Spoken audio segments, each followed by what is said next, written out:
for the Office of Accountability, Performance, and Innovation, API. My name is Counselor Rudd. We have Counselor Green, Counselor Driscoll, Counselor Thompson, Counselor Bay, Counselor Allen, and Adrian Sam. You want to jump in? Yeah, do you want to start? Sure. Good afternoon, counselors. Today we're presenting our budget and we're here to answer all of your questions. The Office of Accountability, Performance, and Innovation was originally founded during Mayor Minor's administration thanks to a $1.35 million grant from Bloomberg Philanthropies. And so while we still have some of those funds available, we're happy to have transferred much of the costs of the office to the general fund, which means that there's more sustainability for the types of work that we do, which really is supporting departments in their analysis of data and processes and helping to implement some of the new strategies that they'd like to take on. Over the course of almost 4 years of work, we're proud to have worked with every department in the city in some different capacity. Under this administration, over the last couple of years, we've broadened our scope to focus more specifically on data and performance and culture change, and also we changed our name to, as Councilor Rudd said, to the Office of Accountability, Performance, and Innovation. In budget hearings with other departments, we know that you've asked about specific accomplishments and goals. And so we are, here to talk about that as well as our budget requests specifically. And we are interested in figuring out ways that our office can help find additional savings and even potentially to find ways to find our own funding through build back functions, things like that. I think there's a lot more to talk about there. We may not be ready for it right this minute, but are open for the conversation. Finally, we know that you're interested in where our office should be located within the organizational chart generally. Happy to have those discussions as well. And so open for any questions that you have. Counselor Bay. Just two things to start, and then I may have a question or two later. This is specific to the name change, but there's no explanation for the department as with the other departments. And so if we could clarify accountability, I can speculate, but if we can clarify what the Office of Accountability, Performance, Innovation program responsibilities are. Does that make sense? Yep, yeah, so sure. If you look at the handout that I provided, it has a triangle at the top of it. And in this triangle, you see 4 different words. These are kind of all of the main functions of our office. And so the data function, Sam really oversees that, and it's using data to inform decisions, conducting analyses, determining where we can see improvement, and looking at kind of the hard data, pulling the data actually from the data sets that exist throughout here, and really just analyzing it as much as we can. Then the innovation department kind of comes in, and we use the data, I shouldn't say department, division comes in, and we use the data, and we work hand in hand with departments to design solutions to address challenges. Sometimes these are very public-facing challenges. We recently launched 11 different housing stability initiatives, but there can also be internal-facing challenges. So we've worked to try to streamline the permit process. We've worked with the law department to improve FOIL response times. Most recently, Alicia in our office has been, leading the Tiger Team effort to try to streamline or consolidate the payment process, and so also looking at how do we improve those. And then the accountability function is really, I think, one of the key components, and so we can come up with ideas, but the accountability is how do we actually make sure that they work and that they move forward. And it's here in a triangle because in order to measure and make sure that initiatives are successful, it comes back to the data. So we identify metrics to track the progress of initiatives. We analyze that regularly to ensure that it's all coming together. And then the performance office is kind of this middle piece, which is new. As you know, we launched it almost a year ago now. And that looks at the mayor's 4 main objectives, and we have specific key results or goals that support those, and metrics that kind of feed in. And so all of those, we have weekly performance meetings where we review progress of different departments in meeting those goals, and then we work with them to, again, kind of follow this cycle of data, innovation, accountability to ensure that we're moving forward. So ultimately, I'm sorry I got a little long-winded there, but our goal of our office is to work with departments to help them make change. So we're the catalyst that goes in, or the internal consultant that goes in and helps them develop the new solution. Yeah, because I'm looking at the bullet points under what we do. And while certainly, for example, develop new and creative solutions to address challenges is sensible, the top bullet, to better understand and use data to drive decision-making, my question, my concern, and maybe you can clarify, I would expect that there's somebody in each department who's charged with this responsibility, so there's a little redundancy here. There's not. So I think that would be the first thing. There's not someone who's specifically assigned for analyzing data in every single department. I think what we would say is that a lot of the functions that happen in each department sort of cross over, and so having a centralized function to understand how fire safety and code violations interplay is something that a central function can focus on, rather than having siloed operations for data analysis. I think it should be considered by the administration. I don't know how it's done. Somebody's entering data in these other departments, so maybe they're not looking at it while they're entering the data. But it seems that entry and analysis could probably happen simultaneously in some way. And I would think that with the intent of the Office of Accountability and Performance and Innovation, that one of those things would be to help them probably do that. Absolutely. Or that if there are people who do that and it's being done somewhere else, and I hate to say it that way, then something's obsolete, maybe. But I'm just, I have a specific interest and concern with redundancy, and I make the same statement to any other department, so I'm making it here. There would appear that some of that would take place in personnel as well. To do the analysis? Well, at least to better understand and use data to drive decision making. Sure. Yeah.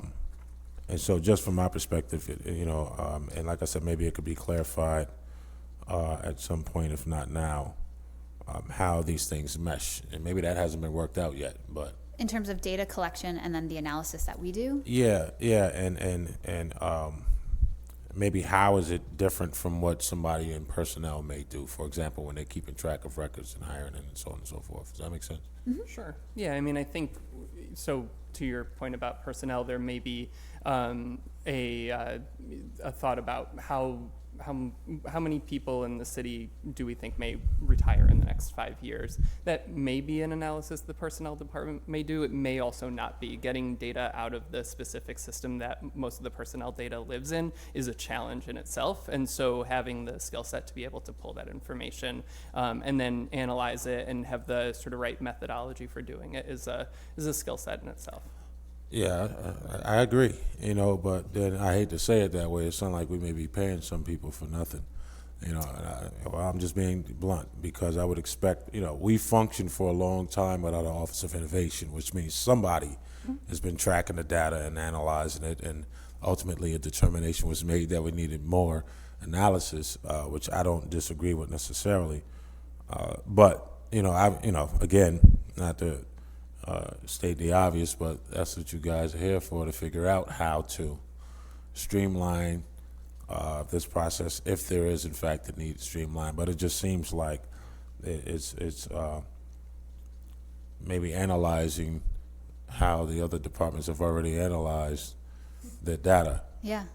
No, that's definitely something. When we first started, when we were specifically working on infrastructure, Sam conducted what he called a data audit and just put out a call to folks to be like, what are your data sets? And one department in particular, it was months before we were just casually in a meeting, and they're like, oh, we have this Excel sheet that lists all this information. And we're like, that's data. And so to some degree, I think there's still a disconnect between where people actually know what data is. And so we have folks in our office who can think creatively about how to use it to inform operations. Sam does a lot with kind of the hard quantitative data.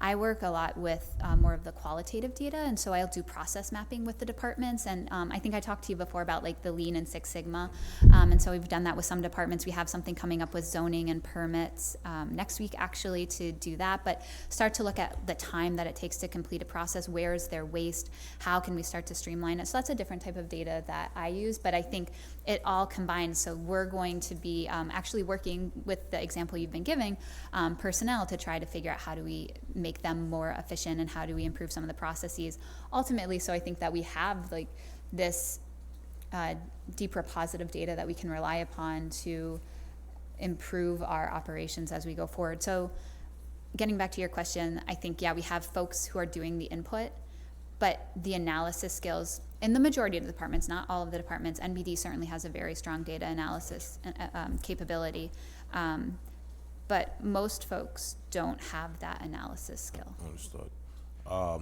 Just at least my last thing for now. I'm hoping we can hurry up and fix the FOIL process quick. And I'm just mentioning that because there's people who've been waiting in line, some of which I think is very warranted. Some FOIL requests that for some reason is being stalled. And I'm saying stalled on purpose, you know, and that's not obviously your responsibility, but I figure I state as much. No, that's good to know. Appreciate it. So I actually have a few. So your budget over from fiscal year 18 was 157,000. Then last year was, say it's projected for the current year of 367,000, and then it goes up to 632,000. So we're sort of like roughly doubling each year. Yep. So, and that makes sense because you got a grant, and the grant I assume had a phase out period or something where we pick it up, and so we pick up this new Office of Accountability and Performance. So what does it look like moving forward from the 632? So I think, as you mentioned, office has certainly been growing. The responsibilities of the office have also been growing. The number of different pieces that we have sort of taken responsibility for have increased. I think we're sensitive to the need to be fiscally responsible here. It's not, I think it would be our intention to level out as much as we possibly can, with the idea that we're also able to provide the services that the city and individual departments need so that we can respond appropriately. So if you had all the grant funding over this same time period, has the overall budget for the I-team / Office of Accountability, Performance, and Innovation, how much variability has that had over the last 3 years, let's say? The operating expenses have remained pretty stagnant, but what we have seen is an increase in staff to the office. So when we first started, we were 4.5 employees. Right now we are 6 employees. And we've requested 3.5 additional positions, which is related to that increase. Additionally, I should mention too that also consulting dollars, and Sam can talk a little bit about the consulting dollars, if you'd like. Yeah, if you want me to do that now. Sure, what are the consulting dollars? So as part of the Surge initiative and standing up the streetlights and other sort of sensor activities, we were not ready to fully understand exactly what sort of staffing was required, and some of the things kind of need a setup cost and then we won't need them again. So consulting dollars dedicated to a data architecture, which is essentially how do we pull in data and put it in a place that can be easy to use, and then a focus on data security so that as we have 17,000 sensors out that are controlling our streetlights, we're properly protecting them, understanding what the data looks like as it's coming in and is properly encrypted, and that we're thinking about how to protect the information that we have so that it doesn't get that there's nothing that can happen to it. So you're saying you're using consultants to do that, or you're saying you act as a consultant and bill a department? We're using consultants to do that. I always ask it, so how much money have you saved us? Well, we have that figure. In hard costs, so since the 4 years of our existence, in hard costs, $4.6 million. In soft costs, which include kind of the improving operations, so we have efficiencies in man hours, $580,000. And then we've also leveraged funds through grants and partnerships that total 1.16 million. So that totals $3.34 million. Oh, I'm sorry, $6.34 million. I was gonna say, That, yeah, 4.6 plus 580 is, not right. okay, so you answered my next question, which is how much more money did you bring us? So I think it's you saved us 4.6 on hard costs, 580 on soft costs, which you're saying is like staff time. Yep. And then you're saying 1.6 you've leveraged, you brought in like other money because of you. So on the 4.6 million, what are the examples of hard costs? Sure. So the major one that's coming from there are the Dig Once projects that we've done with infrastructure. So there's been 1.23 million there. Additionally, we were responsible working with the finance department to do the tax trial last year with the X Lab. Are you familiar with that? Where we hand wrote on all these envelopes, you must read this. So that came out of our office, and we actually just had another meeting with the X Lab yesterday to figure out what our next project is going to be with them to try to do this again. And then also last year, Sam specifically did a lot of work with the departments to cut down budgets at a tune of 1.9 million. Could you go back to the first Wait, I'm sorry, item? what was the 1.9 you're saying to cut other budgets where you find efficiencies in departments? Yeah, last year the call was to cut budgets by 5%, and so working with departments to understand where those cuts can come from. Okay. Go ahead, Counselor. Sorry, I was just wanted, you were naming, the first thing you said was 1.2 to 1.3 million. I didn't know what the program you mentioned So those was. were Dig Once infrastructure projects. Oh, the So Dig when we Once. go into a road, we fix it up specifically Laurel Street, North Clinton Street, University Street, Krause, Irving, and Teal. Great. And we are doing more of those this year. So the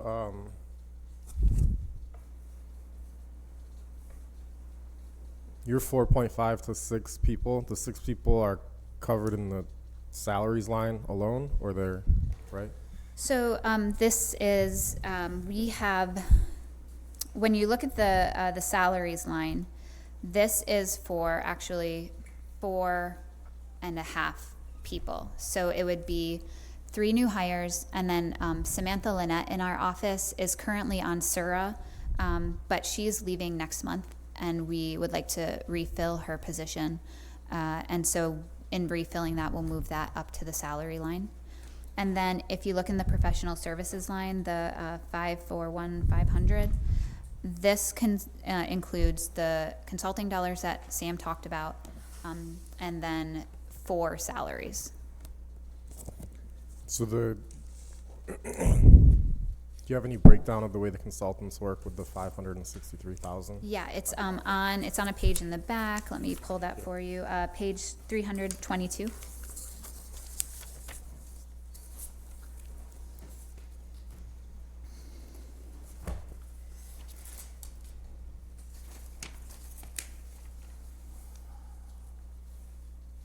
So one of these is vacant right now, or will become vacant because the program coordinator is what Samantha has right now.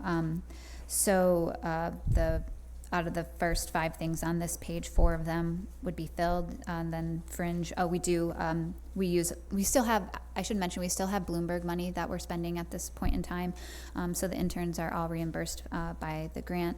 And then the professional services, those are the consultants that Sam mentioned earlier. For the This is smart like some city. of the weird things of budgeting, right? Because if you look on the one page, it says professional services, and it looks like 563,000, and then you go within it, and there's like basically the people who we think of as the staff for the department are under professional services, and then you have a new professional services line that has 200,000 of the 560,000. So what's the 200,000? That's the actual consultants. consultants. Yes. Those are actual consultants. Those are people that are not city employees. Okay. How often do you guys use them? It's different throughout the years based on the need. I think given the amount of work that the streetlights and surge priorities it'll be a significant piece of understanding what is required to sort of keep and maintain everything running and keep everything secure. So it'll be a big part of the work for the upcoming year. I don't know that it'll be on the list for next year. In the past, we haven't relied that heavily on consultants. We always worked with Janelle Robinson, who's the community geographer, so she was considered a consultant. And then we also worked with some infrastructure consultants earlier. I think that was probably to a tune of 20 or 30,000. Where does everything for your innovation lunches come from, and how would you describe any accomplishment or like? Sure, so that's still coming from the grant funds. We have about $340,000 left in grant funds or so. And so with those, I actually think they're really great events. You may have come across this before where you say, why do we do something this way? And a lot of times the answer that at least we get is, well, because it's always been done that way.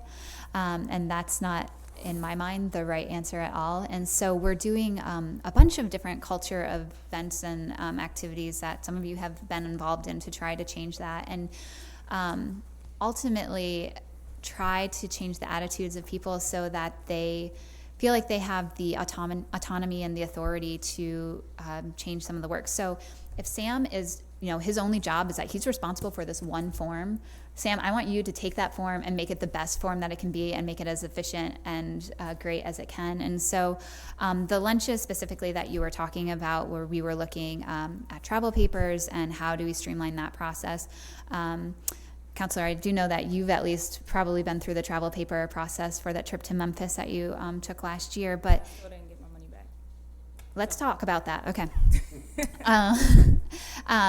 But it's a tedious process that requires, we process mapped it out, and it took up, I don't know, a 10 or 12 foot piece of wall, and all these people touched in. So it's looking at that and ultimately trying to streamline it. And we take people through this, basically a 3 or 4 step process, where the first step is, okay, let's understand the problem. Let's look at the data that exists, both the quantitative and the qualitative. Let's actually do some analysis. The second step is to generate ideas. How do we solve this problem? And then we select those ideas, and then, we figure out how do we actually project plan and implement them. And I'm saying all these words like it's not a big deal, but to a lot of people, like actually figuring out how do you take this idea to a reality, it is a big deal. It's figuring out what are those steps that you need to take, and that's where our office comes in. It helps to lay the groundwork. And so we've done the lunches. We did the civic ideation or civic innovation competition last summer that Counselor Green was a part of, where we are now actually we're just about to launch e-permits, not for everything, but it's going to be specifically for HVAC and electrical permits, so people aren't going to have to come in and park and come inside and fill out their paper and turn in their cashier's check to pay for things, that they can do it from home. And so just ensuring that people can self-serve, that's an important thing. But anyway, I'm sorry, I'm getting off topic. We also have trainings that are starting. We have our first, or not our first, but our next training in 2 weeks, actually, where we have, I think we have about 18 people signed up, and they're going to learn these tools of how do you do the process mapping, how do you find the waste, what are some common solutions that you can use to fix challenges that you see in your own work. How do we start to change that attitude of, I can take control of this and make my work better. And so that one of the things I should say, if you want specific savings related to the lunches, though, we have that too somewhere in here. So this will be my last one, then everybody else can jump on. But when you say understand, we go to understand the way things work, and maybe I just have a different perspective, but I'd say I almost fear there's too much understanding and not enough trial and error. I almost feel like the thing that should be cultivated is openness to change, because we have to have perpetual change. The moment you stop changing is the moment you're behind. Yeah. So it's not we're at this one point. How does it work? How does it work? How does it work? How should we change? How should we change? How should we change? How should we change? And then change. And then all of a sudden you've got this new thing and you're already behind. I think it has to be about cultivating this culture of change. And that's what I feel like there's almost like, if, as a relative outsider, I would say my perception is there's too much like understanding, and I care less about the understanding and more about the openness to change. So it's like, oh, we change it and there's gonna be new problems, but then we adjust, and so it's trial and error, trial and error, trial and error, always getting better. But the understanding, like with like the lunches, I would kind of be like I went to the first one on travel authorizations. I was like, oh, this is cool. And by the time I heard there was a third one, I was like, a third one to talk about that? Like, what are we doing? But Well, but that's like, as a relative outsider, Yeah. like how much is like still understanding versus just like, okay, flip a switch and do it different. So I don't know if you have any kind of response to that no, comment, no, I but- do. I think that there are different elements. We certainly appreciate agile methodologies and being able to adapt quickly. I think with the lunches, part of it is that, you know, it was just an hour. The third one was the third hour that folks who had never really been exposed to this before, like they were getting a crash course on how to do this. And so with that, I don't think I really had another option. I still think it moved relatively quickly. I think the hardest part is the implementation. Once we have the idea and we have the project plan, how do we actually flip that switch? And I think there are a couple of things that perhaps maybe you all could weigh in on. Is first, I think there's a fear of failure in government in general, and I mean rightfully so. Like it's with taxpayer dollars. So I'm curious. You know, what's your take on flipping the switch, and if it doesn't work, you know, trying it again or trying something different? What would you rather see? I almost don't think it's a fear of failure, but it's like the fear of being eliminated. Because if you're the person who takes travel authorization from A to B Yeah. to C, and then you're going to streamline the process, you're asking them to streamline themselves, you know? So it becomes, I think it's threatening. That's where change is inherently threatening to the bureaucrat whose existence is that. I will say there's plenty of work to go around, so we can find you other stuff. But Not there you are real personally. challenges with government hiring and like the flexibility of employees, and you probably would let them go, and then would they be able to come back? And like that's even why you guys are on the SURA payroll instead of in a civil service title, because like your titles don't really exist. Most likely is why, in my opinion, you're kept on SURA. But I'm sorry. Other people, questions? I thought there was gonna be a question, the Cyril one. So if you- Turn it into a question. Turn it into a SURA Yeah, why question don't if you- you'd like. That'd be a good one. You get all the rest of them out of the way. Thank you. Yeah. Turn my comment into How a come the question. vast majority are on Cyril? Oh, well, we're proposing that the majority will not be on SURA. To be completely honest, I don't know why we have always been on SURA. We don't care where we get paid from. And transitioning, how do you expect to transition through the pulling from the civil service list or writing new civil service qualifications? It'll likely depend on the specific need. I think we would start from existing titles. If there is a job need that we have that is unique to it, then we'd have to look at that. But yeah, given that we're just starting on this and moving to having civil service titles, I don't think we want to reinvent the wheel.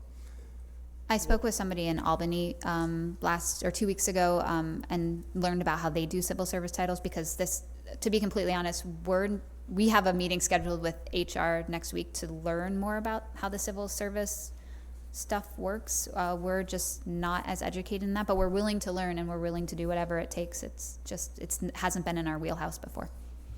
Well, that's an old dinosaur that moves slowly. Civil service or HR? Yes, civil service. Yeah, I mean, And the titles have been written and stay forever, and they're difficult to move. And Sure. I mean, they still have typists in there. Yeah. point well taken. So, We will not be hiring a typist. anyways, well, I'm glad to hear that. On accountability, you do the OKRs, which I think are the blue, yellow, red, or green, yellow, red. Yeah. Yeah, like a street light. There we go. Yeah, so we can give a little bit No, more. no, no, detail. no. Wait. Oh, okay. So we get this budget document all Yeah. the time, and it has these Silly what are they? metrics. Activity indicators. Yeah. Can we just like blend everything into We- one, so that the things that innovation folks are looking at, the things that the budget folks are looking at, because literally we look at this and then we ask questions about the things, and it's like the department heads don't look at them regularly. So I feel like there should be consistency. So maybe there's an opportunity here for you all to the things that you think people should be held accountable to should be Yeah. I think that we are on the same page. I know when I have to fill out this form, I'm always like, wait, why are we measuring this? And so if me as a department head am thinking about that, it certainly makes sense to, I think, change it and actually measure something meaningful. Maybe you could start with your own Yeah. indicators, and then you can branch out from there. You'll be the activity reform. Yeah, so like how many times did we actually turn an OKR green? No, that would be more meaningful than some of the things here. But I think that is definitely something that we want to tackle. Councilor Green. Regarding the accountability portion of the API, do you feel that where your department is in the org chart enables you guys to actively and to be able to do a good job holding departments accountable if they don't directly report to you? Or is it more persuasion to try to get people to do better? Well, Ultimately, I think our job is to get departments excited about implementing the change on their own. We have access to the mayor's office, and so if there's an idea that we can sell that needs buy-in from senior staff and we need to sell it, then we certainly do that. But our preference is to work directly with department heads or frontline staff and say, let's work through a process or understand where the information leads us to seeing bottlenecks or opportunities for improvement, and then letting them kind of take it and run from there. Hopefully we're coming up with solutions that are solid enough ideas that they want to try them. I think to Councilor Rudd's point, sometimes they don't work. Trial and error is important as well, and so creating a space where we can test things and then build on them is important.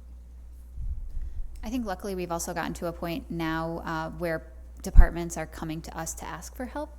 Sometimes at first, when we were new, and to some degree people had to work with us. And now, though, I think we're very active in department head meetings. We touch every department, like Sam mentioned, and so I think we have a pretty good working relationship. On the org chart in this budget book, we are kind of in the functional department, so we work across all departments. So I think it's okay. Is this a half-hour meeting, or do we have a, You're good. are we It's an good? hour. We have until 2? Okay, great. So, Because you was done otherwise. I was gonna start, Just for that, you gotta wait. I wasn't gonna start turning into my questions if we're 5 minutes over. Timing is important. I noticed that you went from 2017-18, you had 11 priorities identified, and you've reduced those to 5 for 2018-19 and 19-20. Just curious why that was. I mean, I have my own theory, but I'd like to hear why you've Can we hear reduced your them. theory first? Well, that I if feel like you that would be way more fun. if you spread the butter too thin on the toast, then it doesn't get anywhere. You gotta You guys make got sure any you- butter for your toast? I Yeah. want marmalade from my No. team. I just you can't try to get it over too many pieces of toast. Let's say that you gotta focus on a few tight areas. Make sure you achieve results in those areas. So I wondered if you started out casting the net perhaps a bit too wide, and then through trial and error figured that a lower number would be more effective. Well, so actually, I think this kind of speaks to the OKRs, the performance office. So we're working specifically on the 4 mayoral priorities. Then actually, this should probably be 6, but because then we have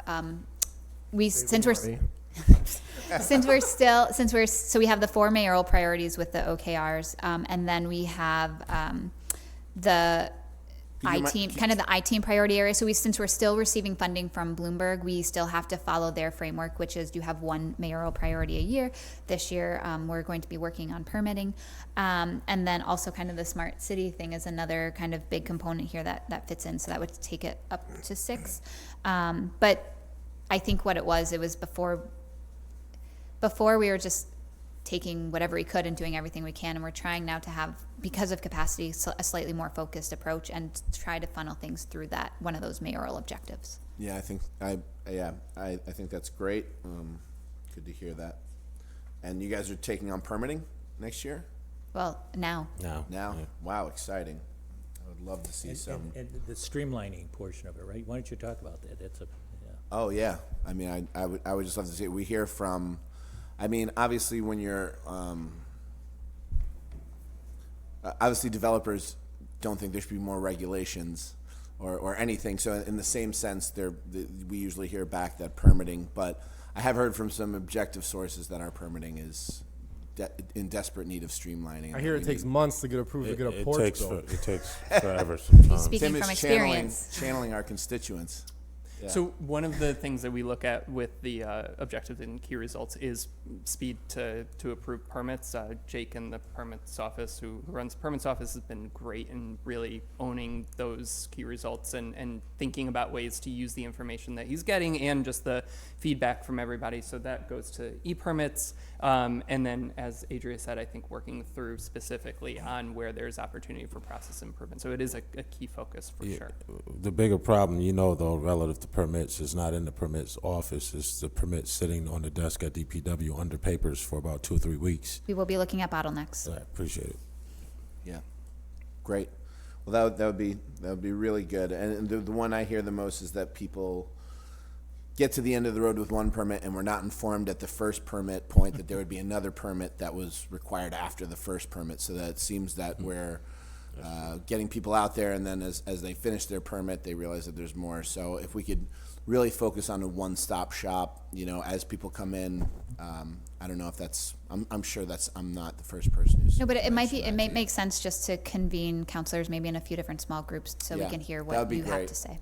Yeah, We'll because get we that definitely scheduled. get the calls, and like I said the other day, I had someone yelling at me that it's been 9 weeks, and then I heard that the fire department's goal is 8 weeks.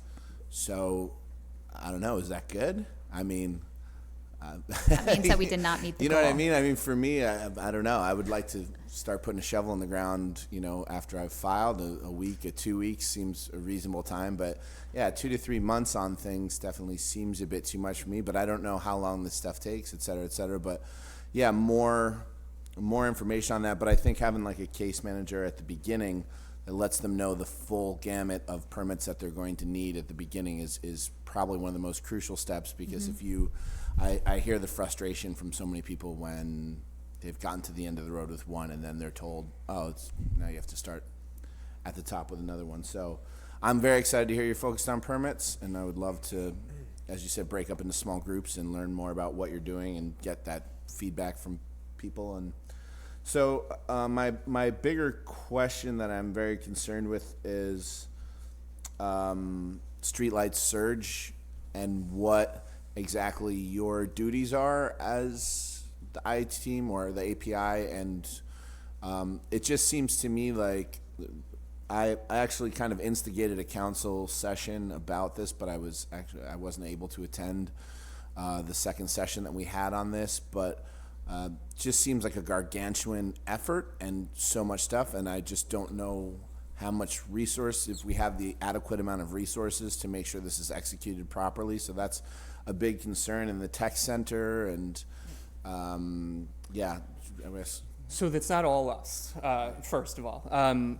We have the benefit of working with the New York Power, specifically for streetlights, we have the benefit of working with the New York Power Authority and their sort of selected engineering firm that helps to implement. DPW, Planning Department, Engineering have all been exclusively focused when it comes to street lighting on making sure that goes through, and they are much better suited to be thinking about the specifics on infrastructure for street lighting. Where we come in, I think, is thinking about how do we ensure that we're leveraging the data that we're collecting in a way that can be useful to the city, so that we know when a street light is on or off. Are there ways that we can use that data to understand other things about neighborhoods generally? Right now, we just don't know where all of the streetlights are on or off, and so thinking about lighting equity and those kind of things all go back to thinking about the performance office and some of the key results that we have in terms of delivering services equitably across the city.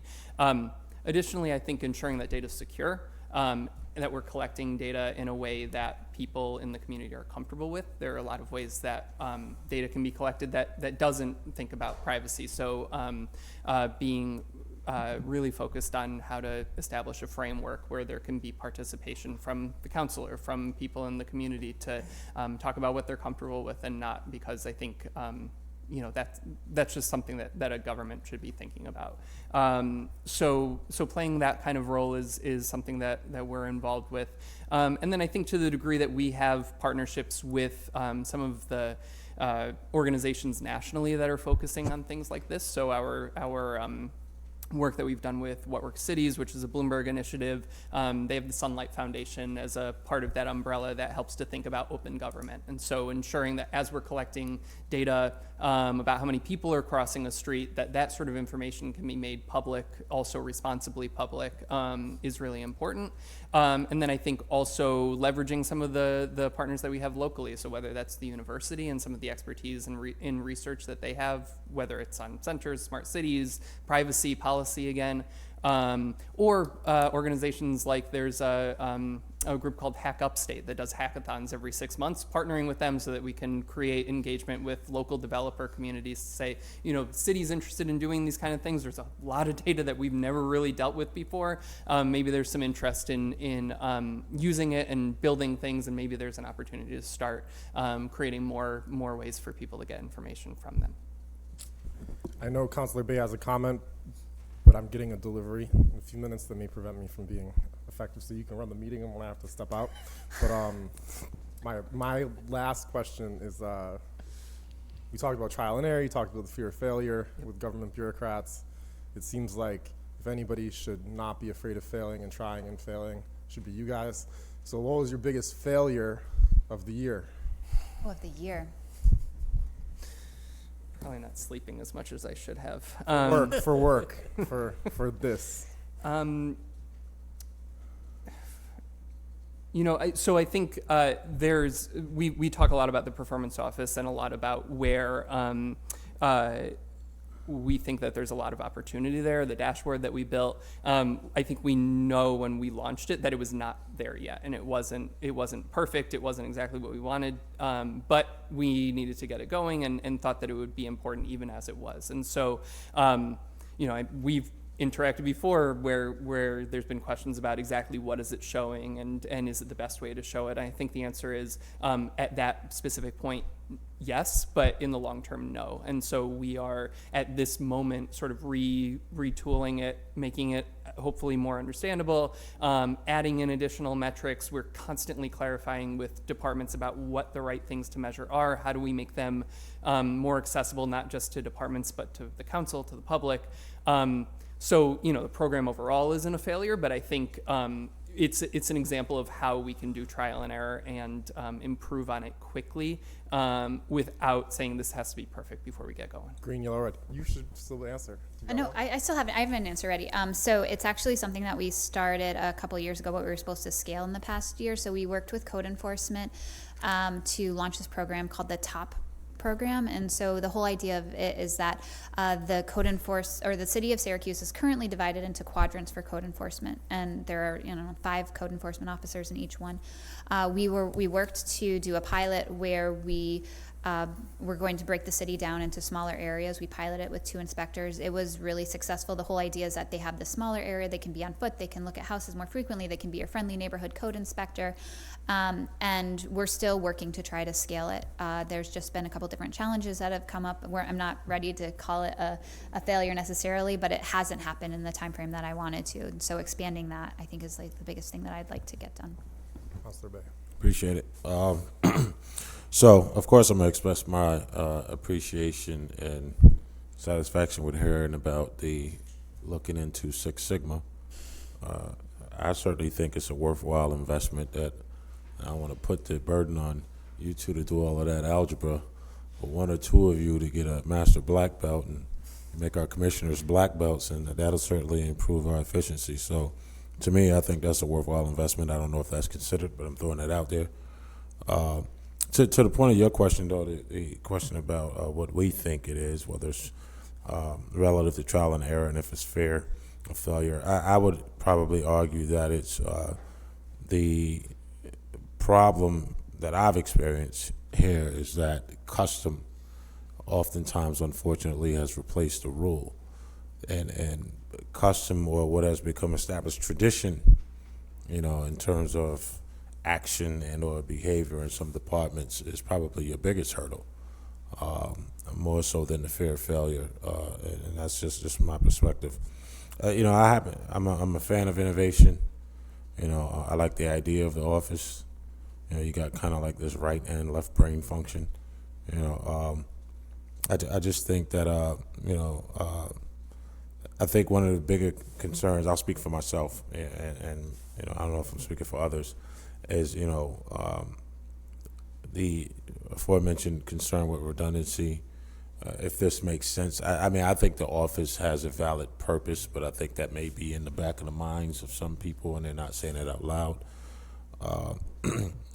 To your point, Sam, without a doubt, everybody doesn't have the ability for analytics, but they think they do, and they're probably doing some form of it in some other department. Obviously, probably not to the level we'd like, which is why you're here. Last thing I'd like want to say relative to Councilor Driscoll's statement about spreading too thin. It's just not a cheap shot at Say Yes, but that's what Say Yes did. Say Yes was brought to Syracuse with a specific function targeting kids no higher than the 3rd grade, but they've allowed pressure to make them spread themselves too thin to all persons above the 3rd grade, and so it became hard to fund. They had inadequate metrics, and so they felt, from my perspective, it struggled to sustain itself here in Syracuse. And so, to his point, which I thought was a valid one, I think just, kind of finding those specific niches at a time shows us more efficiency, better performance metrics. And for those who may be concerned, the qualification of the Office of Accountability, Performance, and Innovation. That's all I got. Could I dig in a few more? Go ahead. You have, You have 15 minutes. 15 minutes, okay.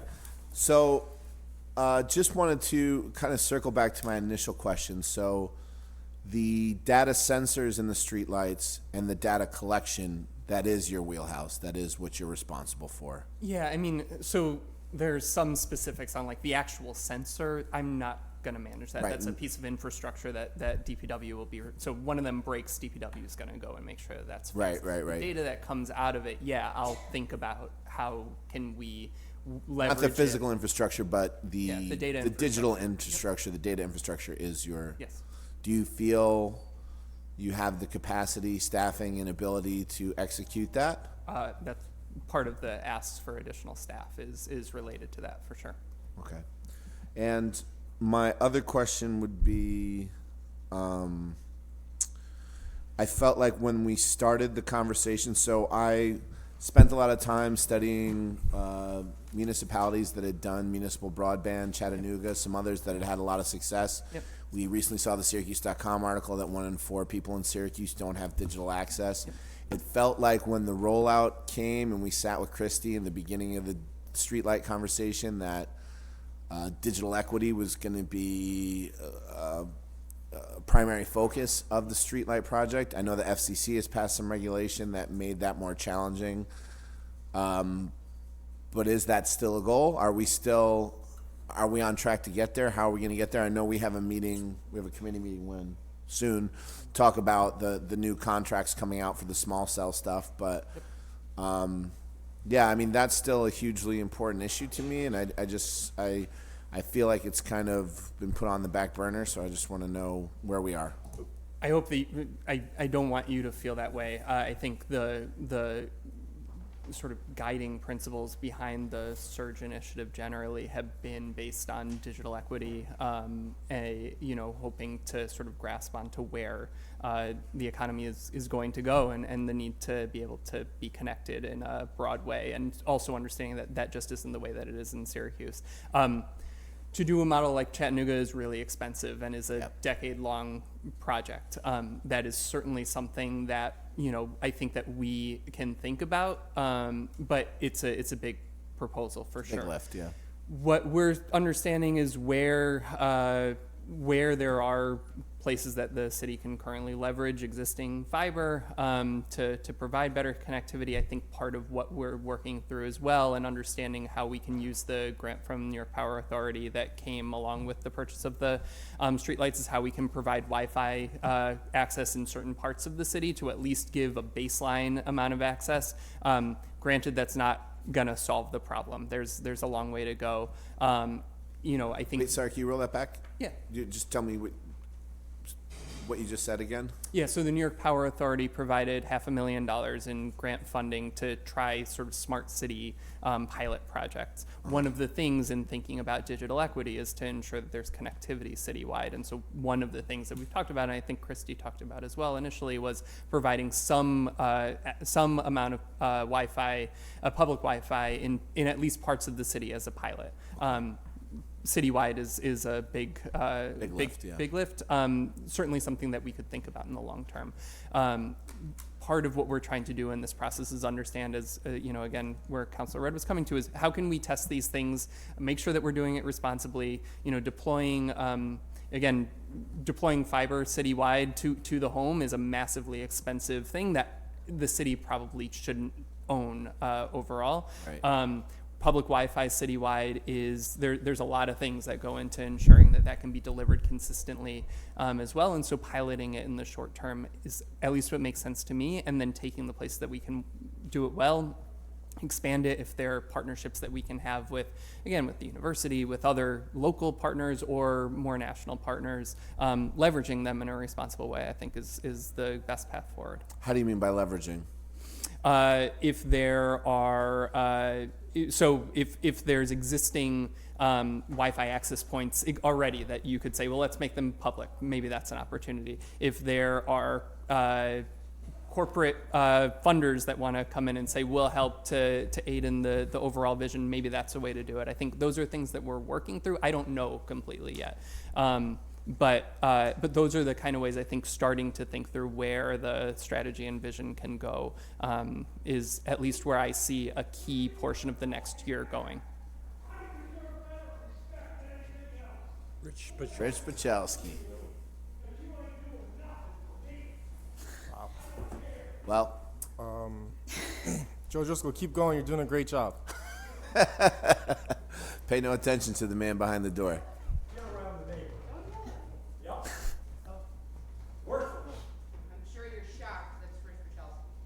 We didn't recognize the voice nor the volume. That was me yelling at the mayor. Okay. You keep clapping, but you better return my phone call, because you were just as bad as all the rest. For those of you in the viewing audience at home, So can we Rich finish Pachalski the- has joined us. Finish the questions? Any more on connect? So I think to close the Yeah, I point, think connectivity is critical here. There are steps to it, I think, and ensuring that we can do it responsibly is important. Open to thoughts and ideas from the council as well. But that's I think our strategy going forward over the next year. Yeah, I don't know if that, I mean, not to push back on it too hard, but I think before we had a kind of strategy to kind of get us to digital equity, and I don't feel like, I mean, I know pilots are exciting and everything, but like, I don't know how we get to digital equity from that. Like, Yeah. we have no point of leverage anymore after the FCC thing, so I'm just kind of thinking like, yeah, I mean, digital, I concur that a Chattanooga type system is not feasible. In addition, I mean, building physical fiber infrastructure makes no sense as we're moving to a small cell Wi-Fi format. I don't feel like fiber optics is the wave of the future that we need to tap into. But I still don't see how we improve the situation with the streetlights. When the initial pitch had me very excited that part of the streetlights would be leveraging it to get that equity, to get some of that equity, and I feel like that component has kind of left. I don't know if that's. So I think there's probably a lot more to discuss there that we can talk about with more than 5 minutes left. But I think having ownership of the streetlights and the infrastructure that comes with that allows us to hang Wi-Fi nodes, things like that. To your point, we as the city are not likely going to deploy small cell wireless facilities. No, I wouldn't want. And so I think it's to some degree we'll have to rely on partners, telecoms, other entities, thinking about where there are points of leverage. You're right, the FCC order did hamstring us a bit. However, I think that to the degree that we are able, we have tried to work the places that we have, and so as you mentioned, there's a committee meeting. There's an I'll dig agenda into item it that we can talk about. Appreciate it. But it is front of mind. That is a key piece of this that we think about. I feel like this is a good place to end because it highlights how easy it is to go from thinking about these concrete changes that are going to save us money and bring in new money to these like overwhelming thoughts of like, oh, how will things change? How will it be different? Also, we're on digital equity for like a very poor city. And I don't know, that's why your office is interesting and important, but at the same time, it's like, how do we focus on actually getting accomplishments for your own office and saving us money and innovating and making things more efficient? So with that, we'll take a few minutes before the codes hearing, which will probably be pretty fiery given where we are. But thank you, and Thanks.